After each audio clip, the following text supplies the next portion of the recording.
आदाब नाजरीन, मैं सनम एजाज देख रहे हैं आप ग्राउंड रिपोर्ट। और ग्राउंड रिपोर्ट में हम सबसे पहले रिपोर्ट कोविड के अमवात की ही करेंगे। आज भी कोई राहत की सांस अब तक दिखाई नहीं दी है और कहा यही जाता है कि अभी और लड़ाई लड़नी है। आज सुबह सुबह मौत की खबर आई कोविड के हवाले से और यही बताया गया कि दुर्गमूला का 70 साल शख्स, दुर्गमूला कुपवाड़ा का, श्रीनगर के अस्पताल में कोविड की लड़ाई लड़ते लड़ते जिंदगी हार बैठा है।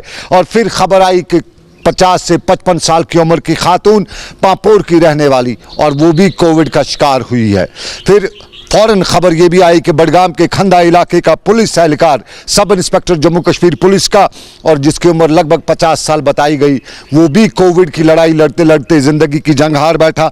और उसके बाद कमरवारी से खबर भी आई कि कमरवारी का 60 साल शख्स कोविड की लड़ाई हार गया है। और पंजीनारा का एक शख्स जिसकी उम्र लगभग 70 साल बताई गई, वो भी कोविड की लड़ाई लड़ते लड़ते ज़िंदगी की जंग हार बैठा। और फिर शहर श्रीनगर के रहनावारी इलाके के एक शख्स के मरने की खबर भी आई। यही बताया गया कि 55 साल खातून, और यह खातून कोविड की लड़ाई में हार बैठी है। जम्मू के शक्ति नगर इलाके से भी एक खबर आई है कि वहाँ भी एक करीबन 55 साल शख्स कोविड की लड़ाई हार बैठा है। 300 की तादाद पहले ही पार हो चुकी है। जम्मू में भी 20 से ऊपर अमवात हो चुके हैं। 20,000 के करीब पॉजिटिव केसेस पहुंच चुके हैं और कश्मीर के अस्पतालों में जगह नहीं है, वेंटिलेटर्स तो है नहीं और लोग परेशान हैं। कई इलाकों से लगातार आज भी बताया जाता है कि पॉजिटिव केसेस जो हैं वो घरों में हैं। और कल ही सरकार ने एक ऑर्डर निकाला है कि पॉजिटिव केसेस जिनके पास सिम्टम्स नहीं होंगे उनको घर में ही आइसोलेशन में रखा जाएगा। शराइत कुछ रखी गई हैं और पहली शर्त यह है कि अलग कमरा होना चाहिए और उसके साथ साथ मोबाइल ऐप पे बाज़ाब्ता पे आरोग्य सेतु का एप्लीकेशन डाउनलोड होना चाहिए और उसके साथ दरवाजे पे रखा जाए, लिखा जाएगा, बड़े हरफों में लिखा जाएगा कि इस घर में एक कोविड पेशेंट है। ये वो शुरुआत सरकार की, क्योंकि बड़ी देर बाद, पहले से ही लोग कहते थे कि ये फैसला होना चाहिए था, लेकिन कल शाम गए ये फैसला हुआ है। लेकिन आज भी कई इलाकों से या कई लोगों ने हमें फ़ोन करके बताया कि सरकार ने तो हुक्मनामा जारी किया कि जिनके सिम्टम्स नहीं हैं वो घरों में रह सकते हैं, उनको घरों में रखा जाएगा, लेकिन हो नहीं रहा है। बडगाम के मुख्तलिफ इलाकों से बताया गया कि न जाने बडगाम की इंतज़ामिया किन वजूहात की बिना पर हर उस शख्स को क्वारंटीन भर लेती है जिसके पास सिम्टम्स ही नहीं होते हैं, जो तंदुरुस्त होता है, तवाना होता है। लेकिन फिर भी बडगाम के ही एक करीबन 14 साल के बच्चे, जिसने हमें फ़ोन करके बताया कि उसकी 7th क्लास का वो स्टूडेंट है और उसको क्वारंटीन में रखा गया है एक यहाँ के एक प्राइवेट ट्यूशन सेंटर में, इंस्टीट्यूट में, वहाँ पे उसे क्वारंटीन सेंटर रखा गया है। और उसने हमें यही याद दिलाने की कोशिश की कि सरकार का हुक्मनामा अगर है तो फिर उसको क्यों क्वारंटीन सेंटर में रखा है। और उसने बताया कि उस क्वारंटीन सेंटर में, उस आइसोलेटेड सेंटर में उसे खदशा है कि वो और ज़्यादा बीमार होगा, क्योंकि वो दिमागी तौर पे अब बीमार हो चुका है। लगातार उससे एक मेंटल डिस्ट्रेस से सामना करना पड़ता है। वहाँ कोई डॉक्टर उसको नहीं देखता है, वहाँ कोई उससे बात करने वाला नहीं है। ये हमें श्रीनगर बडगाम के इलाके के एक शख्स ने, कनीपोरा के एक बच्चे ने बताया, जिसने अपनी उम्र हमें 14 साल के करीब बताई और बताया कि वो डॉक्टर से बार बार गुजारिश करता है लेकिन डॉक्टर उससे खुंदक से पेश आता है। तो हमारे तिबी अमले के उन डॉक्टरों से गुजारिश जो इस वक्त कोविड सेंटर्स में ड्यूटी पर हैं कि कम से कम बच्चों के साथ इंसाफ कीजिए। बच्चों के साथ जो बिहेव किया जा रहा है वो नहीं कीजिएगा। और अगर बिहेव की बात करें तो हमारे यहाँ इस कोविड ने सबका बिहेव बदल के रखा है, वरना शहर में ये सूरत हाल नहीं होती। शहर में कोविड है, शहर में ख़तरा है, ईद दोबारा आएगी, लेकिन ये कोविड ईद से पहले हमें नाउमीद न कर दे, ये शायद किसी को नज़र नहीं आता है। शहर श्रीनगर में कल जो भीड़ थी, खरीदारी के नाम पे जो लोग बाहर निकले थे, वो साफ ये बताना और जताना चाहते थे कि उन्हें किसी का कोई खतरा नहीं है। माना जिंदगी और मौत ऊपर वाले के हाथ में है, लेकिन ऊपर वाले ने अक्ल भी दी है और उस अक्ल का इस्तेमाल करते हुए मौत से दूर भी रहा जा सकता है। लेकिन आ बैल मुझे मार की तरह वादी कश्मीर में बहुत से लोग बाजारों में घूमते हैं, जेब में पैसा नहीं है, ख़रीदारी के नाम पे दुकान दुकान घूमते हैं, ख़रीदारी कर नहीं पाते हैं, लेकिन घूमते ज़रूर हैं, बाज़ार में रश ऐसा ही करते हैं। और इसी रश के दौरान ख़तरा बहुत ज़्यादा फैल सकता है लोगों को, और ख़ास तौर पे बुज़ुर्गों के लिए बड़ा ख़तरा बन सकता है। और यही वजह है कि कश्मीर में जो केसेस की तादाद है वो लगभग बढ़ती ही जा रही है, कहीं कोई ब्रेक नहीं लग रही है। लेकिन इस सारे के बीच में कल ईद और ईद के हवाले से इंतज़ामात में आज जुम्मे का दिन था और जुम्मे के दिन आज मेंबरों मसाजिद के मेंबरों महराब खामोश रहे। बड़ी मसाजिद में नमाज नहीं हो सकी, कहीं कहीं इक्का दुक्का खबरें हैं कि छोटी मसाजिद जो मोहल्ले गली में थी वहाँ में नमाज हो सकी, लेकिन फिजिकल डिस्टेंसिंग का आज सभी नमाजियों ने ख्याल रखा हुआ था। मसाजिद के अंदर घर से ही अपनी जाय नमाज लेकर गए हुए थे। अक्सर मसाजिद से यही हाल अहवाल बयान हुआ, लेकिन कल ईद नमाज नहीं होगी ये सरकार ने बताया है। और आज भी जिस तरह मसाजिद के बाहर गारत लगाई गई थी, पुलिस एहलकार तैनात थे, वहाँ के मार्केट्स को बंद रखा गया था, ये कल के हवाले से भी ऐसी ही खबरें आ रही हैं। ताहम वादी कश्मीर के कई इलाकों में लॉकडाउन भी था और कुछ इलाकों में लॉकडाउन की खिलाफ वर्जी खुद लोगों ने की। हालात व वाक़ात बयान करते हुए कुपवाड़ा का नज़ारा, लॉकडाउन सरकार ने इम्प्लीमेंट किया था लेकिन लोगों ने दुकानें खोली थी और दुकानों को लॉकडाउन को इम्प्लीमेंट करने के लिए पुलिस को ग्राउंड पे आना पड़ा और उसके बाद ये सूरत हाल वहाँ देखने को मिली।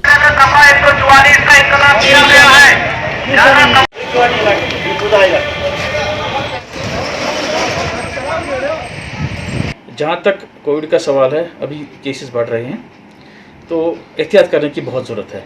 ये सिर्फ लोगों की जो बचाव के लिए किया जा रहा है और हमें उम्मीद है कि लोग कोऑपरेट करेंगे जिस तरह से उन्होंने पहले हमारे साथ कोऑपरेट किया है। या ईद की नमाज जो है वो घरों में पढ़ें, कोई गैदरिंग्स न करें, मास्क का इस्तेमाल करें और सोशल डिस्टेंस कायम रखें। तो मुझे उम्मीद है कि आगे दिन हमारे लिए अच्छे दिन आएंगे। ये कुपवाड़ा की सूरत हाल, लेकिन ज़रा बडगाम की सूरत हाल भी आपको दिखाते चले। बडगाम में लॉकडाउन बाजार में था, रूरल एरियाज़ की खबर वही कि खेत खलियान में काम हो रहा था और होना भी चाहिए, ज़रूरत है इकॉनमी को भी, लेकिन फिजिकल डिस्टेंसिंग का ख्याल ज़रूरी रखना है। और पुलवामा में भी दुकानदार दुकान खोलने की कोशिश कर रहे थे, इंतज़ामिया मुतहरिक हुई और दुकानदारों को, छापड़ी फरोशों को वहाँ पे हटा दिया, बताया कि लॉकडाउन है। और सूरत हाल पुलवामा की भी और की इस तरह की थी। रेडे वाले यहाँ से रेडे हटाएं, सोशल डिस्टेंस को कायम करें।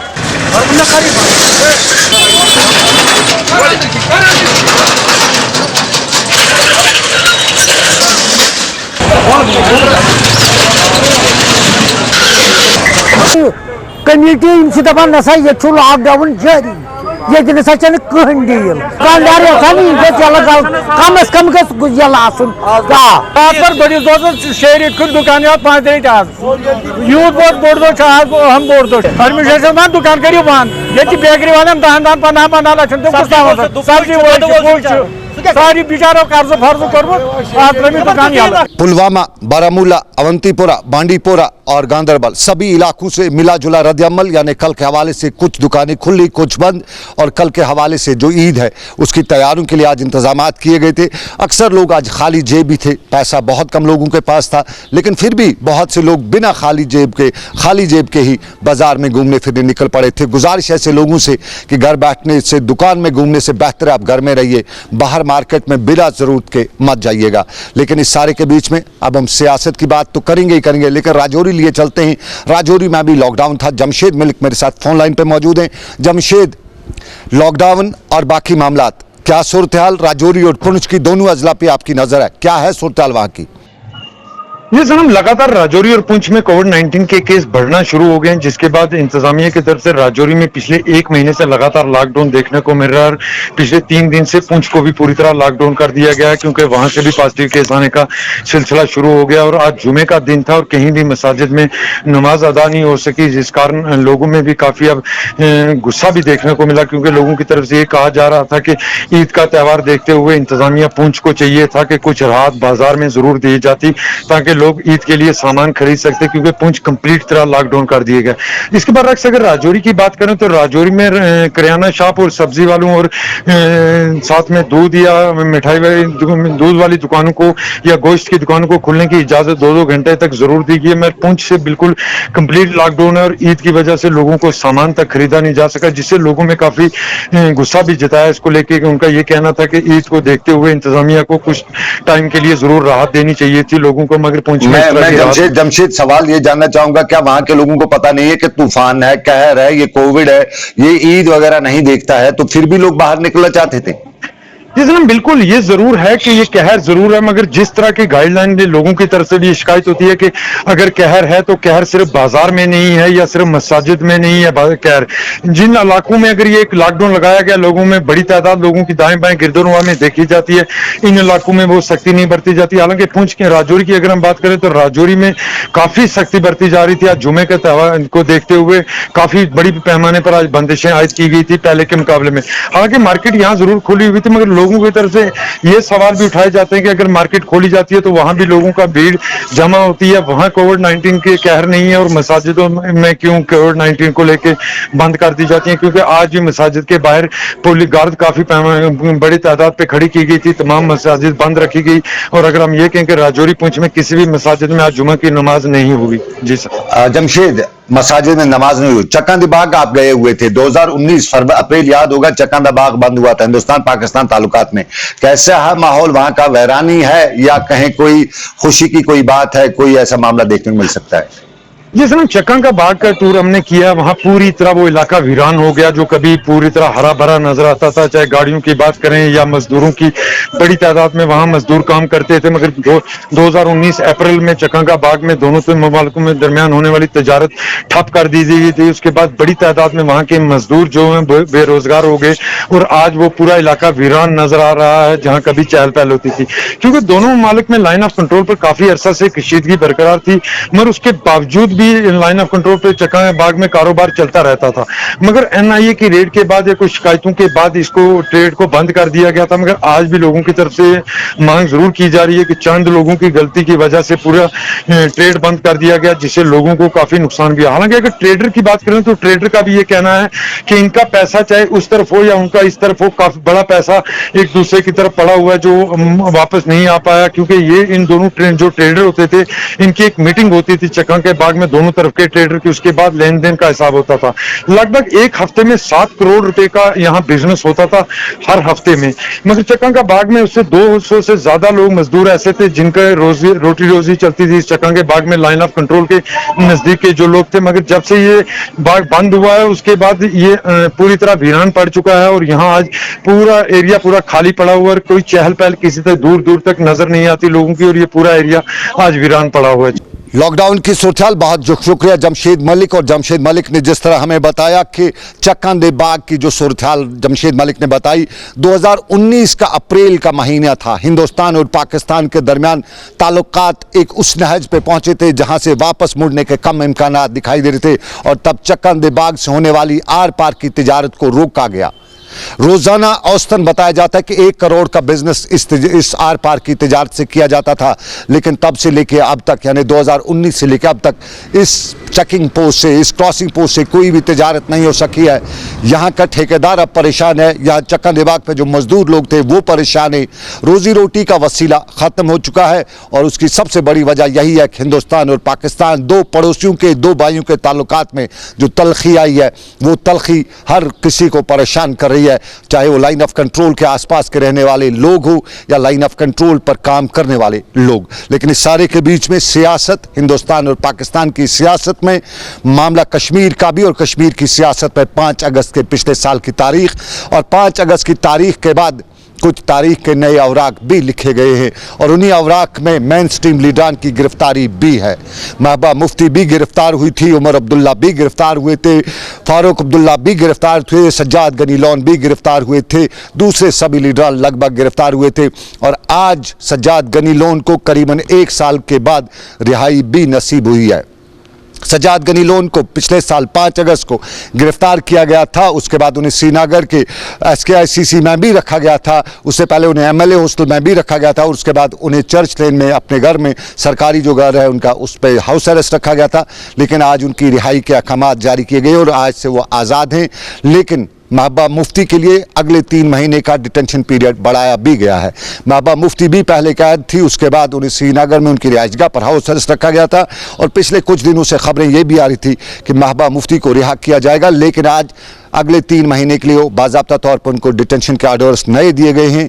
और इसी हवाले से मेरे साथ मेरे सीनियर साथी हिलाल हंजूरी सारे मामले पर नजर रखे होते, PDP हलकों से बात करे थे। हम हिलाल से जानना चाहेंगे क्या है PDP हलकों की इस पर राय। हिलाल, आपको मालूम है महबूबा मुफ्ती के 3 महीने का डिटेंशन जो है वो एक्सटेंड हुआ है, क्या कहते हैं पीडीपी के हल्के? देखिए सनम, जिस तरह से पीडीपी सदर महबूबा मुफ्ती पर जो पब्लिक सेफ्टी एक्ट है उसे एक्सटेंड किया गया है for the period of 3 months के लिए, तो इस वजह से अब जम्मू कश्मीर के अंदर या खासतौर पर कश्मीर वैली के अंदर जो उनका पार्टी कैडर है, माना जा रहा है कि उन्हें एक तकवीत मिल जाएगी, एक मजबूती मिल जाएगी, क्योंकि पिछले कुछ दिनों से जब हम देख रहे हैं कि महबूबा मुफ्ती का जो माउथ पीस अब उनकी बेटी इल्तिजा मुफ्ती बनी हुई है और उनके स्टेटमेंट्स जिस तरह से आए हैं कि वो स्टेटहुड उन्हें नहीं चाहिए और उसके साथ साथ स्पेशल स्टेटस ही और स्पेशल स्टेटस से कम किसी पर वो इत्तेफाक करने वाले नहीं है, क्योंकि ये उस खबर के या उस बयान के रिएक्शन में आया जिसमें डॉक्टर फारूक अब्दुल्ला ने पहले कहा था और कांग्रेस के गुलाम नबी आज़ाद ने भी कहा था कि यहाँ पर स्टेटहुड जो है वो रेस्टोर होना चाहिए। क्यों, हालांकि गुलाम नबी आज़ाद ने स्टेटहुड के बाद जम्मू कश्मीर में इलेक्शन कराने की भी बात कही थी और वज़ीर आज़म से मुलाकात की थी, लेकिन उसके बरक्स अगर पीडीपी का नुक्ते नज़र देखेंगे तो पीडीपी खीमे से जो भी बयान आया, चाहे वो नईम अख्तर इंद्रावी का बयान था कि एक रेजिस्टेंस पॉलिटिक्स पर फिर जो पीडीपी है वो गामजन हो जाएगी और रेजिस्टेंस पॉलिटिक्स का मतलब है कि कहीं ना कहीं वो एहतिजाज के आसपास सोच सकते हैं। उमर अब्दुल्ला का जो इंटरव्यू एक कौमी रोजनामे में आया है जिसमें उन्होंने कहा कि वो जो एहतिजाजी पॉलिटिक्स है उस पर वो बिलीव नहीं करते हैं, क्योंकि वो यही कहते हैं कि अगर उनका बेटा एहतिजाज करने के लिए नहीं जाते हैं तो वो किसी और के बेटे को उस चीज़ के लिए मजबूर नहीं कर सकते हैं। लेकिन कश्मीर के अंदर एक सेंटिमेंटल पॉलिटिक्स जो है वो काफ़ी वक्त से चली आई है और आज की डेट में भी ये पॉलिटिक्स यहाँ पर साफ नज़र आ रही है और इस पॉलिटिक्स में आज पीडीपी सदर महबूबा मुफ्ती का पब्लिक सेफ्टी एक्ट एक्सटेंड हो जाना कहीं ना कहीं पीडीपी के लिए एक रिवाइवल बन सकता है, क्योंकि पीडीपी बाकी जमातों के मुकाबले में आज दूसरे दिशा में दूसरी लाइन पर खड़ी नज़र आ रही है, क्योंकि पीडीपी वही चाहती है जो साल 2019 में 4 अगस्त की तारीख को स्टेटस जम्मू कश्मीर का था। लेकिन क्या पीडीपी उस मिशन को कामयाबी के साथ हासिल कर सकते हैं? ये ऐसे सवाल आते हैं जो हर कोई उठाता है, क्योंकि एक सिंगल पार्टी ऐसा नहीं कर सकती। लेकिन दूसरी जानिब अगर हम पीपल्स कॉन्फ्रेंस के सज्जाद गनी लोन का भी आज उनकी रिलीज को भी देखेंगे, हालांकि उन्होंने भी कोई कॉम्प्रोमाइज़ अभी तक नहीं किया है, क्योंकि जो 370 के साथ साथ जो स्टेटहुड की रेस्टोरेशन के हवाले से जो पिछले कुछ दिनों से बयान आ रहे तो उसमें पीपल्स कॉन्फ्रेंस ने भी यही कहा था कि उन्हें स्टेटहुड काफ़ी नहीं है, यानी स्टेटहुड पर वो इक्तिफा नहीं करेंगे, बल्कि वो चाहते हैं कि जम्मू कश्मीर की जो ऑटोनॉमी है यानी 370 के तहत या 35A के तहत जो उन्हें इख्तियारात हासिल थे, जो स्पेशल स्टेटस था, उन्हें वही बहाल हो जाना चाहे। तो इस वजह से उन्हें भी आज रिलीज़ किया गया, क्योंकि अब सियासी मुबसरीन ये भी कहते हैं कि आखिर अगर महबूबा मुफ्ती इसकी जो पब्लिक सेफ्टी एक्ट है उसको एक्सटेंड क्यों किया गया? क्या इसकी यही वजह है कि जो इल्तिजा मुफ्ती पिछले कुछ दिनों से बयान देते आई है और जिसमें उन्होंने ये साफ कह दिया है कि वो 370 से कुछ उन्हें चाहिए ही नहीं या उस पर इक्तिफा नहीं करेंगे, क्या ये उसी का रिजल्ट है? और अगर ये उसका रिजल्ट है तो फिर सज्जाद गनी लोन की रिलीज कैसे हो पाई है? बहुत शुक्रिया मीर हिलाल हांजूरी ने जिस तरह बताया कि कुछ न कुछ फ़ायदा पीडीपी को से ज़रूर मिले और साफ जाहिर है कश्मीर में जो लोग जेलों में रहते हैं या हो जाते हैं उनके लिए फ़ायदे की बात होती है। लेकिन जहां सज्जाद गनी लोन की आज रिहाई हुई है वहीं वादी कश्मीर में श्रीनगर में बहुत से लोग आज हमसे मिल रहे थे। वो लोग हमसे मिले जिनके बच्चे मुल्क की मुख्तलिफ रियासतों में कैद हैं, जेलों में कैद हैं, वो भी आज हमसे ये बात पहुँचाना चाहते थे कि सज्जाद गनी लोन रिहा हुआ, उनके बच्चे क्यों नहीं हो रहे। सज्जाद गनी लोन अगर श्रीनगर में था, उनके बच्चे मुल्क की दूसरी जेलों में, मुल्क की मुख्तलिफ रियासतों की जेलों में, उत्तर प्रदेश में है, राजस्थान में, हरियाणा में है, झारखंड में, उत्तराखंड में कश्मीरी बच्चे हैं और मामूली केसों की नवियत उनकी बता रहे थे। उन नवियत के केसों में जमानत कब की हो सकती है, लेकिन 1 साल हो गया, उन्हें वापस न लाया जा रहा है, न उनकी रिहाई हो रही है। और बहुत से वालिदैन हमें बता रहे थे कि रियासत के लेफ्टिनेंट गवर्नर तक की अपील पहुँचाई जाए कि उनके बच्चे भी इंसान हैं और उन्हें भी वापस या अपने बच्चों को देखने का हक ज़रूर है, उन्हें वापस लाने के लिए इक़दाम उठाए जाएँ। लेकिन इन्हीं सभी पहलुओं में आपको नाज़रीन बताते चलें कि इफ़ादुल मुज्तबा जम्मू कश्मीर की एक वो शख्सियतें जिनका एक अपना नाम है, मुकाम है। जम्मू कश्मीर पुलिस में खिदमात अंजाम देने के साथ साथ उन्हें पिछले एक दिनों पब्लिक सर्विस कमीशन का मेंबर भी नामजद किया गया था और सईद इफ़ादुल मुज्तबा ने आज बाज़ाब्ता तौर पर पब्लिक सर्विस कमीशन के मेंबर के बतौर ओहदे और राजदारी का हलफ भी लिया। श्रीनगर में एक छोटी सी तकरीब के दौरान ये ओहदे और राजदारी के हलफ उन्हें दिलाया गया और इस दौरान लोगों ने उम्मीद का इज़हार भी किया कि सईद इफ़ादुल मुज्तबा ने जिस तरह पुलिस रिफॉर्म्स और पुलिस में अपनी सर्विसेज के दौरान लोगों की खिदमत दी हैं, इंसाफ के तकाजे पूरे किए हैं, यहाँ पर भी ऐसा करेंगे। Do swear in the name of God that I will bear true faith and Kashmir without fear or favor, affection or ill will or shall become known to me as member of the commission except as may be required. Saeed इफ़ादुल Mushtaba, जिनसे उम्मीद, लेकिन कभी उम्मीद Srinagar municipal corporation से भी थी, mayor से भी थी, कॉरपोरेटरों से भी थी, लेकिन इस उम्मीद का क्या हुआ वो हम बहुत से लोग जानते हैं। श्रीनगर में बिला ज़रूरत या यूं कहें नाजायज़ तामीरात का एक पहाड़ खड़ा हुआ है और उसके लिए बाज़ाब्ता तौर पे श्रीनगर म्यूनसिपल कॉरपोरेशन के मेयर ऑफिस, डिप्टी मेयर या दूसरे इदारों की तरफ से इजाज़तनामे भी इजरा किए गए हैं और उन इजाज़तनामों पर लोग तो सवाल उठाते हैं। लेकिन श्रीनगर के जवाहर नगर के इलाके में आज एक बड़ी इमारत को सरबमोहर भी किया गया श्रीनगर म्यूनसिपल कॉरपोरेशन के अहदेदारों की तरफ से और यहाँ पे यही बताया गया कि ये इमारत जो बन चुकी है या बन रही आखिरी लम्हात में, आखिरी मराहिल में है, इसके लिए जो इजाज़तनामा दिया गया था उससे ये कई ज़्यादा डिविएट हो भी चुकी है। और उस दौरान ये भी यहाँ पे मालूम हुआ कि जब श्रीनगर म्यूनसिपल कॉरपोरेशन के अहदेदार यहाँ इसको सरबमोहर करने गए तो यहाँ बड़ी बड़ी सिफारिशें भी आने लगी।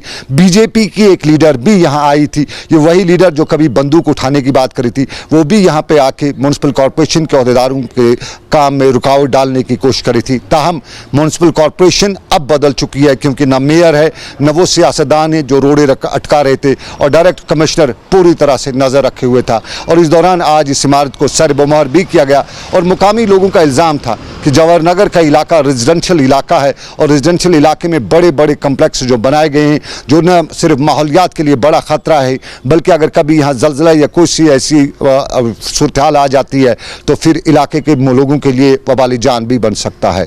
इस इमारत को सरबमोहर करने से पहले ये भी मालूम हुआ कि इमारत बड़े आदमी की है और ये बड़ा आदमी बड़ी पहुँच रखता था और बड़ी पहुँच रखते हुए आज भी ये बड़ी पहुंच का इस्तेमाल करना चाहता था, लेकिन आज एक भी ना चली। बेसिकली जो ये बिल्डिंग है इसको परमिशन था, इसको जून में परमिशन इशू हो गया था। ये से बेसमेंट, ग्राउंड और 4 फ्लोर्स और उसके बाद इसको अक्टूबर में नया परमिशन हो गया है एक्स्ट्रा फ्लोर। तो फिर यहाँ जब ये काम हो गया था, शुरू हो गया था कोविड के बाद, कोविड से पहले भी जो ये बिल्डिंग का काम शुरू हो गया था, इससे पहले नवंबर में, अक्टूबर-नवंबर में, तो यहाँ हमसायों की हमें यहाँ कंप्लेंट आ गई है कुछ 5-10-15 दिन पहले। तो इसमें इन्होंने ये कहा है कि भाई ये जो यहाँ पर ये एक्स्ट्रा फ्लोर वाली बिल्डिंग जो बन रही है ये तो कॉलोनी के ख़िलाफ़ है क्योंकि यहाँ पर से जो बिल्डिंग है वो इतनी हाइट की नहीं है और दूसरा ये कारण है इसमें वायलेशन की है। और फिर कमिश्नर ने एक टेक्निकल टीम बनाई है कॉरपोरेशन की। इसमें जॉइंट कमिश्नर प्लानिंग थे, जॉइंट कमिश्नर प्लानिंग ने यहाँ वो खुद आके इसमें बाज़ाब्ता इसका मेजरमेंट किया है और जब मेजरमेंट किया इसको लगा कि यहाँ इसमें फ्लोर में वायलेशन हो गई है। इसने इंक्वायरी कमेटी बनाई है कमिश्नर ने, तो तब तक इसको ये कहा गया कि भाई अब काम मना करो, लेकिन कुछ ये 20 तारीख को इसका ये एविडेंस ऑर्डर आया है, 20 तारीख को, 20 इस मंथ को, ये मंथ जो चल रहा है जुलाई, लेकिन फिर इस पार्टी ने फिर दोबारा काम शुरू किया एविडेंस ऑर्डर होने के बावजूद भी। तो यहाँ पर जो एडजस्टमेंट जो हाउस होल्डर्स ने ऑब्जेक्ट किया है भाई अगर एविडेंस ऑर्डर है तो ये काम ऐसे कैसे शुरू किया है, तो इस बिना पर हम इसको। और अब मौसम का हाल, शाम गए श्रीनगर में भी कुछ हल्की हल्की बारिशों का इम्कान नजर आ ही रहा है, लेकिन रात को जोर की बारिशें हुई और इन जोर की बारिशों के दौरान तूदे भी गिराए और श्रीनगर बारामूला शाहरा को बंद भी होना पड़ा।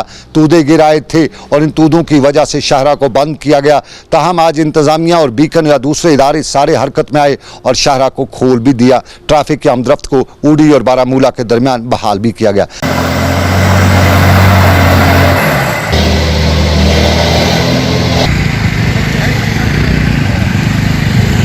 शाहरा बंद हो चुकी थी, आज सुबह खोली गई, लेकिन श्रीनगर की एक प्राइवेट लेबॉर्ट्री जो कोविड के टेस्ट करती थी उसने कल से अपनी दुकान बंद कर दी है। दुकान बंद करने की वजह कल उसने तो नहीं बताई, लेकिन सोशल मीडिया पर उनका जो पेज, उनका जो प्रेस रिलीज आया है उसमें बताया गया है कि सरकार ने जो रेट्स जो हैं वो 2400 की हैं, इस वजह से वो नहीं कर रही हैं। ये प्राइवेट लेबॉर्ट्री वाला कितना लूटता है शायद इसकी मिसाल और कहीं नहीं मिल सकती है। मुकामी लोग यही बता रहे थे कि ये टेस्ट की कीमत 4800 रुपये लेता था, सरकार ने 2400 कर दिया, तो अब अपनी मनमानी या सरकार को ब्लैकमेल करने के लिए इसने ये टेस्ट करना बंद कर दिए हैं। और जिन लोगों ने वहाँ पर रजिस्ट्रेशन की थी वो लगातार हमें आज ये बताते रहे कि सरकार के अब तक के ये फ़ायदा लेने वाला, सरकार से अब तक ये फ़ायदा लेने वाला ये प्राइवेट लैब अब क्यों बंद हुई, वक्त पे जब ये ज़रूरत नहीं आई तो सरकार इसको खोलने की क्यों इजाज़त देगी, आगे भी बंद ही रखा जाए, ये लोग बता रहे थे। और हेल्थ अथॉरिटीज़ तक ये बात पहुंचाते हुए अपील कर रहे थे कि जो इन हालात में मनमानी करता है, जो नाजायज़ मुनाफाखोरी इन हालात में करता है, उसके खिलाफ कार्रवाई ज़रूर होनी चाहिए। तो फिलहाल ग्राउंड रिपोर्ट से बस इतना ही। मुझे मेरे साथी समीर वानी के साथ दीजिए इजाज़त। अल्लाह हाफिज़।